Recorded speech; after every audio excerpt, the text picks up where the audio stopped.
Hello friends, welcome back to new video. ಮಗನ ಬುದ್ಧಿ ಕಂಡು ಕಣ್ಣೀರು ಹಾಕಿದ ಕುಸುಮ ಅಮ್ಮನ ಕಣ್ಣೀರಿಗೆ ಬೆಲೆ ಕೊಡುತ್ತಾನೆ. ತಾಂಡವ್ ಯಾವುದೇ ಕಾರಣಕ್ಕೂ ಭಾಗ್ಯ ಹೆಸರಿಗೆ ಮನೆಯನ್ನು ಬರುವುದಿಲ್ಲ ಎಂದು ಕುಸುಮ ಅಂದುಕೊಂಡಿದ್ದರು. ಆದರೆ ತಾಂಡವ್ ತುಂಬ ಯೋಚನೆ ಮಾಡಿ ನನಗೆ ಯಾವುದು ಬೇಡ, ಭಾಗ್ಯ ಬೇಕಾದರೆ ಮನೆಯ EMI ಕಟ್ಟಿಕೊಳ್ಳಲಿ ಎಂದು ಮನೆಯನ್ನು ಭಾಗ್ಯ ಹೆಸರಿಗೆ ಬರೆದಿದ್ದಾನೆ. ಇದನ್ನು ಕುಸುಮ ನಿರೀಕ್ಷೆ ಮಾಡಿರಲಿಲ್ಲ. ಆದರೆ ಮಗ ಈ ರೀತಿಯಾಗಿ ಬಿಟ್ಟನಲ್ಲ ಎಂದು ತುಂಬ ಕಣ್ಣೀರು ಹಾಕಿದ್ದಾರೆ. ಅದು ಮಗನಿಗೆ ಗೊತ್ತಾಗಬಾರದೆಂದು ತನ್ನ ಸೊಸೆಯ ಕಡೆಗೆ ತಿರುಗಿಕೊಂಡು ಕಣ್ಣೀರು ಒರೆಸಿಕೊಂಡಿದ್ದಾಳೆ.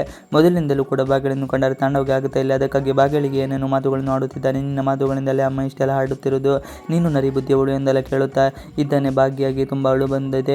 ಇದಕ್ಕೆ ನನ್ನನ್ನು ಈ ರೀತಿ ಅಲ್ಲ ಅನ್ಬೇಡಿ, ಮತ್ತೆ ಅತ್ತೆ ಏನು ಸಣ್ಣವರಲ್ಲ ಎಂದು ಅಂದಿದ್ದಾಳೆ. ಇನ್ನು ವಿದ್ಯೆ ವೇಳೆ ಭಾಗ್ಯ ಮೇಲೆ ತಾಂಡವ್ ಕೈ ಎತ್ತಲು ಹೋದಾಗ ಕುಸುಮ ಮಧ್ಯೆ ಬಂದಿದ್ದು ಸೊಸೆಗೆ ಸ್ವಲ್ಪವೂ ಸಹ ನೋವಾಗಲು ಬಿಟ್ಟಿಲ್ಲ. ಅಮ್ಮನನ್ನು ನೋಡಿದ ತಾಂಡವ್ ಬೆಚ್ಚಿ ಬಿದ್ದಿದ್ದಾನೆ. ನಂತರ ಹಿಂದೆ ಸರಿದಿದ್ದಾನೆ.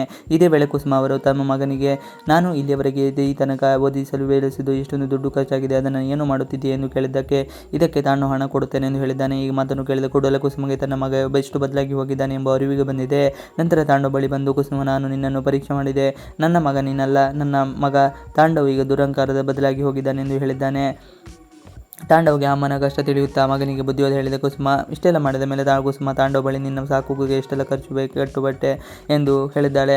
ಅಷ್ಟೇ ಅಲ್ಲದೆ ನೀನು ಈ ಮನೆಯನ್ನು ಕಟ್ಟಲು ಪ್ರತಿ ಇಟ್ಟಿಗೆ ಕೂಡ ಶ್ರಮವನ್ನು ಪಟ್ಟಿದ್ದೀಯ ಎಂದು ಹೇಳಿದ್ದಾರೆ. ಈ ಮಾತನ್ನು ಕೇಳುತ್ತಿದ್ದ ತಾಂಡವ್ ಮೂಕನಾಗಿ ನಿಂತುಕೊಂಡಿದ್ದ. ನಿನ್ನ ದುರಂಕಾರವೆಲ್ಲ ಈಗ ನಿನ್ನ ಮಗನಾಗಿ ಉಳಿದುಕೊಂಡಿಲ್ಲ. ನನ್ನ ಮಗ ತಾಂಡವ್ ಬೇರೆಯೇ. ಅವನಿಗೆ ಒಳ್ಳೆಯ ಸಂಸ್ಕಾರವನ್ನು ಕೊಟ್ಟು ಬೆಳೆಸಿದೆ.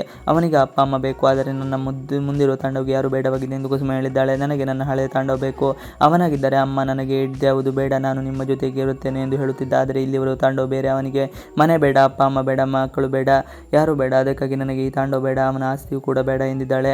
ಭಾಗ್ಯ ಕೈಯಲ್ಲಿದ್ದ ಪತ್ರವನ್ನು ಹರಿದು ತಾಂಡವ್ ಮುಖದ ಮೇಲೆ ಎಸೆದಿದ್ದಾಳೆ. ನೀನೇ ಬೇಡವೆಂದ ಮೇಲೆ ನೀನು ಕಟ್ಟಿರೋ ಮನೆಯೂ ಕೂಡ ನನಗೆ ಬೇಡ ಎಂದು ಕಡ್ಡಿ ತುಂಡು ಮಾಡಿದಂತೆ ಹೇಳಿದ್ದಾರೆ. ನಾನು ನನ್ನ ಗಂಡ ಬಂದ ಮೇಲೆ ನಾನು ಇದ್ದ ಬಾಡಿಗೆ ಮನೆಗೆ ಹೋಗುತ್ತೇನೆ ಎಂದಿದ್ದಾಳೆ. ಅಮ್ಮನ ಮಾತು ಕೇಳಿ ತಾಂಡವ್ಗೆ ಬೇಸರ. ಸೊಸೆ ಕರೆದುಕೊಂಡು ಹೊರಟ ಕುಸುಮ ತಾವು ಬಾಡಿಗೆ ಮನೆಗೆ ಹೋಗುತ್ತೇವೆ. ಈ ಮನೆಗೆ ಮಾಡಿರೋ ಸಾಲದ ಬಾಕಿ ಇರೋ ನೀವೇ ಕಟ್ಟಿಕೊ, ನಮಗೆ ಮನೆಯೂ ಬೇಡ, ನೀನು ಬೇಡ ಎಂದು ಹೇಳಿದ್ದೆ ತಡ. ತಾಂಡವ್ಗೆ ಬೇಸರವಾಗಿದೆ. ಮನೆಯ ಸಾಲವನ್ನು ಕೊಟ್ಟಲು ಆಗಿದ್ದರೆ ನಾನೇ ಹೇಗಾದರೂ ಮಾಡಿ ಕಟ್ಟುತ್ತೇನೆ ಎಂದು ಹೇಳಿದ್ದಾನೆ. ತಾಂಡವ್ ಮಾತಿಗೂ ಕಾಯದ ಕುಸುಮ, ಇಂತಹ ಗಂಡ ನಿನಗೆ ಬೇಡವಾ ಎಂದು ಭಾಗ್ಯದ ಕೈಯನ್ನು ಹಿಡಿದುಕೊಂಡು ಹೊರಟಲಿಂದ ಹೊರಗೆ ಬಂದಿದ್ದಾಳೆ. ಭಾಗ್ಯ ಕಣ್ಣೀರು ಒರೆಸಿಕೊಂಡು ಅತ್ತೆ ಜೊತೆಯಲ್ಲಿ ಹೊರಟಿದ್ದಾಳೆ. ಆದರೆ ತಾಂಡವ್ಗೆ ಅಮ್ಮನ ಮಾತುಗಳು ಎಷ್ಟು ಅರ್ಥವಾಗಿದೆ ಅದನ್ನು ಅರ್ಥ ಮಾಡಿಕೊಂಡು ಮನೆಗೆ ಬರುತ್ತಾನೆ ನೋಡಬೇಕಾಗಿದೆ. ಇವಿಷ್ಟು ಇವತ್ತಿನ ವಿಡಿಯೋ ಇಷ್ಟದಲ್ಲಿ ಪ್ಲೀಸ್ ಲೈಕ್, ಶೇರ್, ಸಬ್ಸ್ಕ್ರೈಬ್ ಮಾಡಿ. Thanks for watching video.